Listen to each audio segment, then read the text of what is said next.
प्रेरणास्पद कथा YouTube channel पर मैं धनंजय जैन आप सभी का हार्दिक अभिवादन करता हूँ। दोस्तों,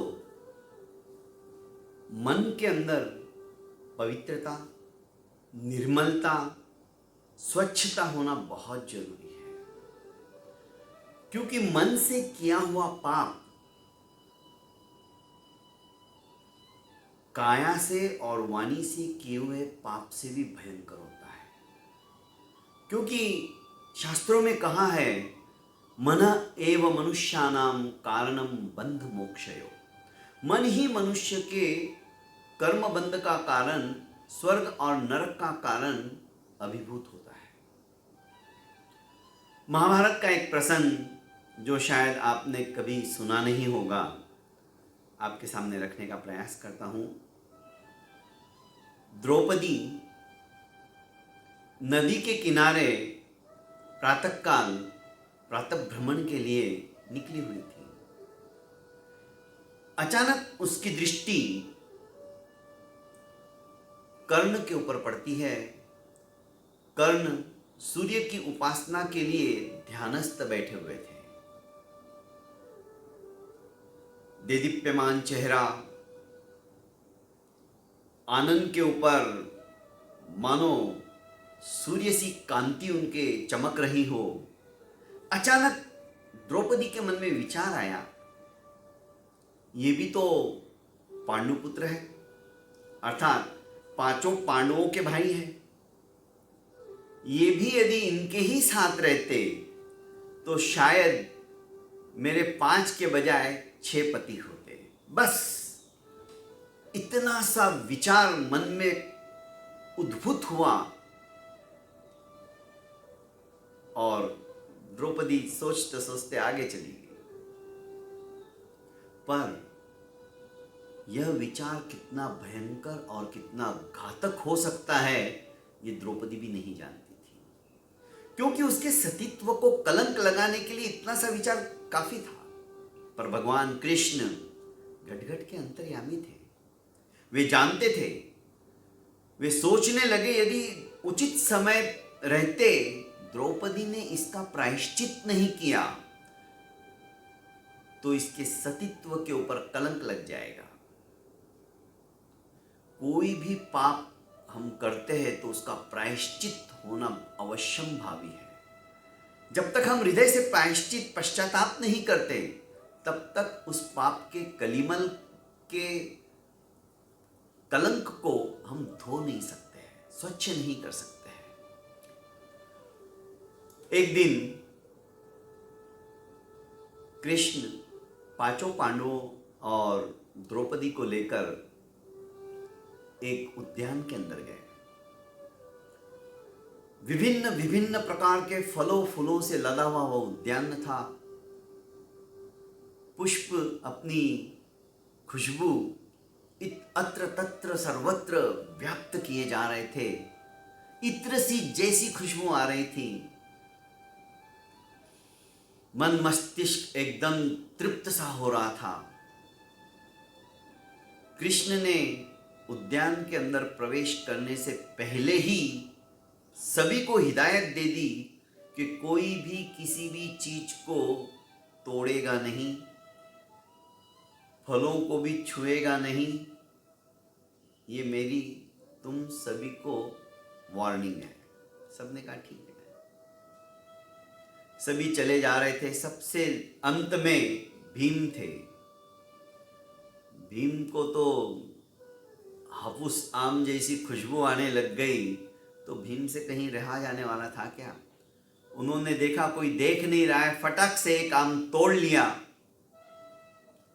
जैसे ही आम तोड़ा और खाने के लिए वे उद्यत हो ही रहे थे कि कृष्ण सामने प्रकट हो गए।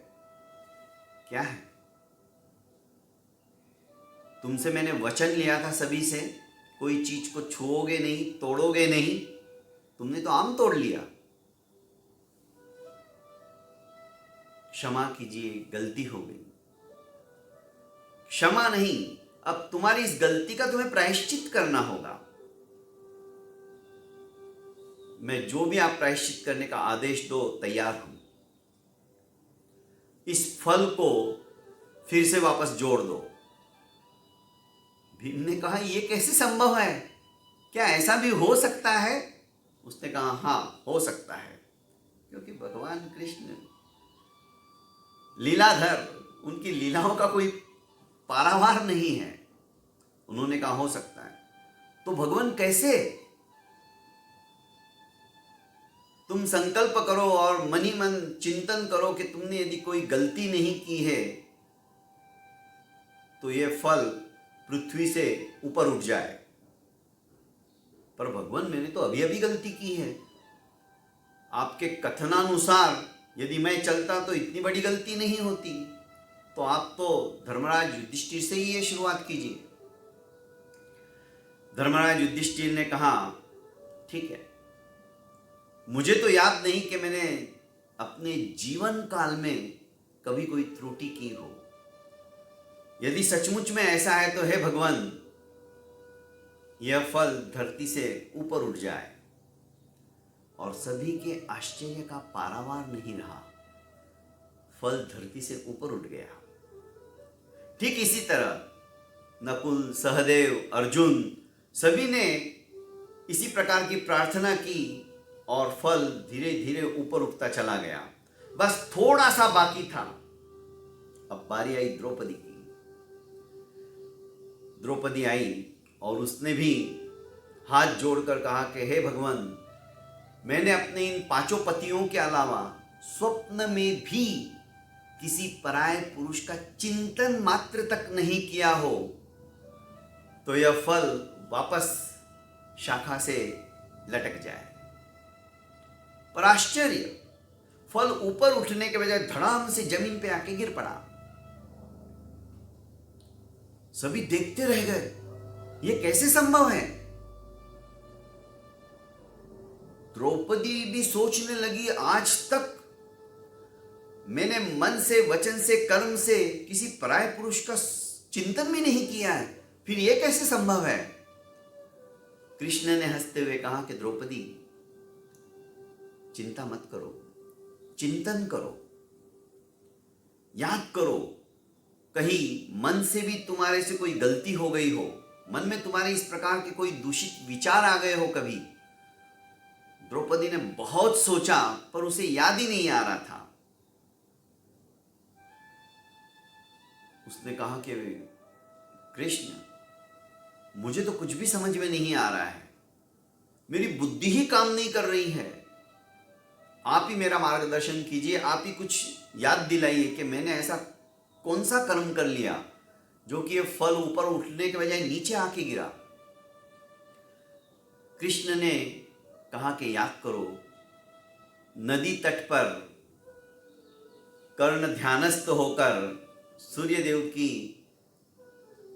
अर्चना कर रहे थे, पूजा कर रहे थे, उनका ध्यान धर रहे थे, तब तुम्हारे मन में क्या विचार आए? अचानक द्रौपदी की जैसे तंद्रा टूटी हो। उसने कहा, हाँ भगवान, उस समय मेरे मन में ऐसे विचार आए थे कि ये भी तो पांडु पुत्र है, अर्थात 5 पांडवों के भाई है। यदि ये भी इनके साथ ही रहते तो शायद मेरे 5 के बजाय 6 पति होते। बस इतना सा मैंने सोचा था, ऐसे विचार मेरे मन में आए थे। आहा, मैंने कितनी भयंकर गलती कर दी। ऐसे विचार लाना भी मन को कलुषित कर देता है, मेरे सतीत्व के ऊपर आंच आ जाती है। भगवान मुझे माफ कीजिए। और अंतर ही अंतर मन से वो पश्चाताप करने लगी। पश्चाताप सच्चे दिल से हुआ। देखते ही देखते वह फल उठा और वापस पेड़ से जाकर लग गया। कहने का आशय है दोस्तों, आज की इस कहानी का सार कि पापः त्रिविधा भवति। पाप 3 तरह से होता है, मनसा, वाचा, कर्मणा। मन से किया हुआ पाप, वचन और कर्म से किए हुए पापों से, कर्म अर्थात शरीर से, इन दोनों से, काया और वचन से किया हुआ पाप मन से किए हुए पाप से बहुत हल्के होते, पर मन पता नहीं कितने कितने पाप कर लेता है इस तरह से अनर्गल विचार करके। तो दोस्तों, कभी भी अच्छा सोचो, अच्छे विचार करो किसी के भी लिए मन के अंदर इस प्रकार के विकृत भावना मत आने दो। यही सच्चा त्याग मार्ग है, वैराग्य मार्ग है, और यही हमें सत्कर्म की ओर ले जाने वाला रास्ता है। बहुत बहुत धन्यवाद दोस्तों। मेरे इस YouTube चैनल को ज़्यादा से ज़्यादा लाइक एवं सब्सक्राइब कर आप फॉरवर्ड कीजिए। प्रणाम।